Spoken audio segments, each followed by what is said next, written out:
ప్రస్తుతం ఢిల్లీలో కేంద్ర మంత్రి Mohan Naidu మాట్లాడుతున్నారు. లైవ్ లో చూద్దాం. Positively, and we are taking advantage of having the conference and the ministers coming here. Otherwise also, if any bilateral comes up to us, then we are proactively pursuing, because for the growth of civil aviation sector in the Indian sense, it is not only domestic network that we are looking at, but also international network.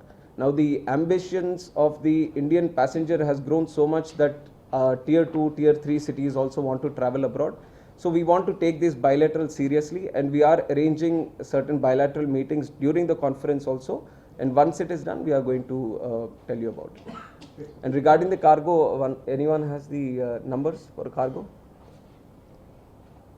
Sir, immediate projection for the cargo is not available because they are made by the international agencies, but you would appreciate that the cargo growth in the last 5-7 years has been in the range of 5 to 6%, and the projection would be even better because it depends intrinsically on the way the economy is performing, and not just domestic economy but the international economy, which accounts for almost more than 2/3 of the cargo movement.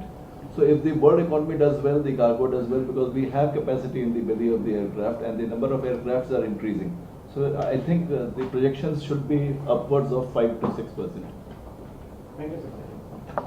Sir, this is Saurabh Sinha from Times of India. Taking forward on the bilateral comment, could you please name a few countries with whom we will be holding this discussion? And Yeah. is UAE going to be? The UAE is not. I'm sorry. UAE is not part of UAE is this. not there. Now we have Vietnam. Can you tell us the countries? You have the list? Okay, I'll announce the countries. So some of the confirmed ones will be Bhutan. We have Maldives. We have Japan. We have meeting with Vietnam, and bilateral meeting with Singapore.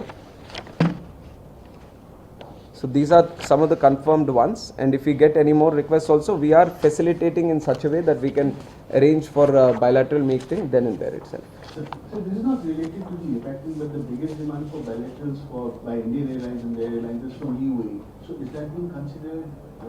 No, because they are not part of this conference, we are keeping it separate. Apart from that, we are going to look at it. Like we said that we are proactively looking at our bilateral agreements.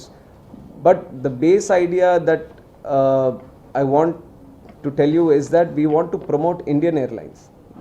Airlines which are registered within India, we want to give them the first choice of traveling abroad. So we have to maintain that, because we want to create our own aviation hubs also.